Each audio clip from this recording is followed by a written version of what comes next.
problem with all that stuff, although well-intended, and there are things that the number of senators I think would propose that I would probably be for, is that when it comes to the floor of the Senate, if it's materially different from the House bill, and a lot of the things that are being proposed by different senators in the Finance Committee markup this afternoon are different from the House bill, and then we would open it up to amendment on the Senate floor, the thing probably only gets bigger and takes a lot longer to get through, because anything that we do in the Senate that is different from what the House passed or creates a conference with the House.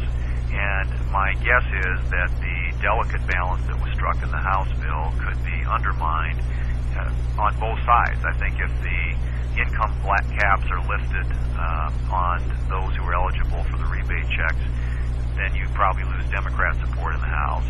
The Republicans in the House are going to resist efforts to increase or extend unemployment benefits at a time when we've got, for all intents and purposes, pretty much full employment.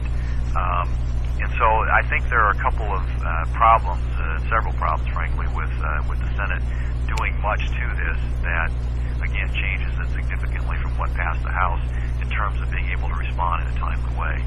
In all likelihood, whatever the Senate does, if it does create a conference with the House, and the House then decides they don't like what we did to mess with the compromise that they struck over there, it probably only adds to the time it takes to get this through. And I think the whole purpose of this was to move quickly in a timely way to get the assistance out there as quickly as possible and get it hoping to impact the economy. So in as much as there are things Senator Grassley and others may want to do by way of amendment, my guess is it's going to be awfully difficult for us to do this and to complete this in any kind of a timely way if we start adding a lot of amendments that differ from what the House did. Senator, this is Mary Claire from PEP. I guess if you could just detail a little bit about the squabbling that you were talking about on that conference. Do you think the reason that conferees have not been appointed yet is because of squabbling between the two chambers? And I also have a second question. I interviewed the new Agriculture Secretary Schaefer this morning, and he was saying that, while he supported a permanent disaster fund in the past, he now has the national stage, and he can't do that as part of the administration. Is that frustrating for you, now that there's a Dakota's guy in the seat in the USDA, but he can't support what is clearly something that people in the Dakotas want? Well, we had high hopes for Governor Schaefer when he got over there that he might differ in some respects from the kind of standard administration policy, but I know he's got to walk the line and represent the administration's views. But we're going to do our best to impress upon him the importance of some of these issues, and I know that in the past he's been supportive of a permanent disaster title because he knows how disasters impact his state of South Dakota, how they impact, or North Dakota, how they impact South Dakota and other states in the upper Midwest. So I hope that doesn't become a deal breaker.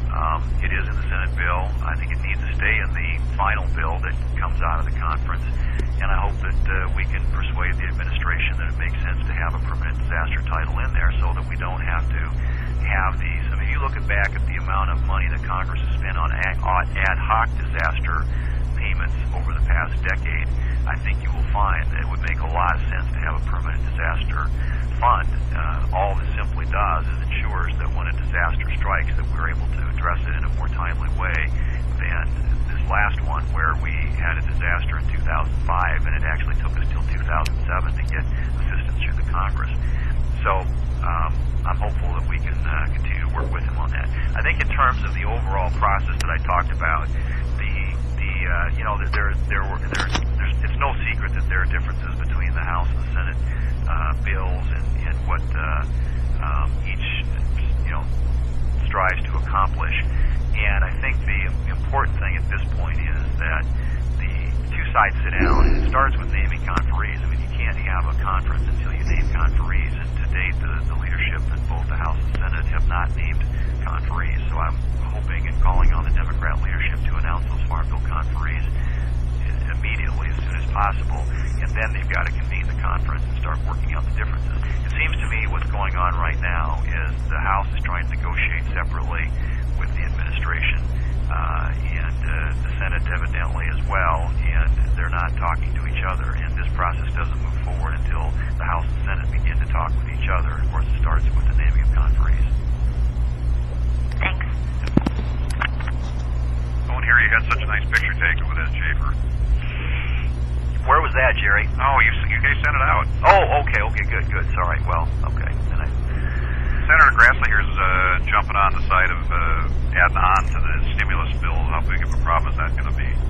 You know, Senator Grassley and other members of the Senate Finance Committee are marking the bill up this afternoon, and there are some ideas about how to improve upon it, improve over on what the House did. And there's a lot of support for some of the things that the Senate wants to do. But again, my fear is if the Senate changes this significantly from what passed the House, that we end up creating a conference with the House which slows this thing down substantially. And right now, I think the importance of what we do is critical, but the timeliness with which we do it is also very critical. If we are set on this notion that the rebate checks have the biggest impact, then we ought to get them out there as quickly as possible. And like I said, there's some other good ideas. Senator White and I would love to see some funding in this bill for infrastructure, simply because of the dramatic impact it has in the short term on the economy in terms of job creation and how it addresses the long-term need that we have too, and that's for more infrastructure out there. But all that being said, my guess is whatever the Finance Committee produces and they bring it to the floor, and they're going to try and bring it to the floor perhaps later today, there are going to be some votes on whether or not this thing gets opened up more and amendments open to amendment on the Senate floor.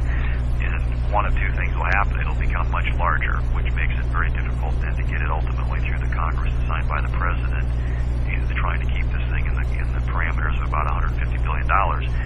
Secondly, it gets drawn out because we get into a debate on the Senate floor and amendments get offered, and then we force a conference with the House. So those couple of things that can happen, neither one of them are very good in my opinion, and so I'm kind of hopeful that we can keep this thing as lean as possible and perhaps go with what the House did and get it out there as quickly as possible. How soon do you think the checks will be in the mail to folks, and then how is it being paid for again?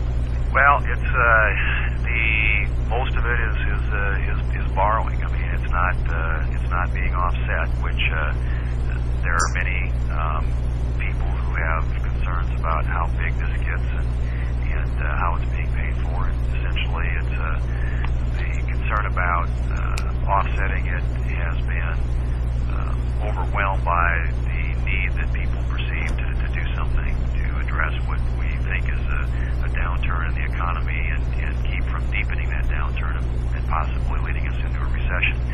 But the answer in terms of how quickly this happens, depends a lot on how quickly Congress acts. But if Congress acts quickly, then the IRS can begin to put the paperwork in motion, or put the wheels in motion and do all the paperwork that's associated with this. And they think the checks could be out in about 60 days, I think is what they're expecting. It seems to me it could be done a lot faster than that. And I've even suggested why not just do this on the tax returns this year, and their answer is, well, we don't have the software to do this, which I find somewhat hard to believe, and if it's true, troubling. But in any case, they're looking at getting checks out there late spring, and hopefully that will be in time to have an impact on the economy in a way that will avert us or possibly prevent us from going into any kind of recession.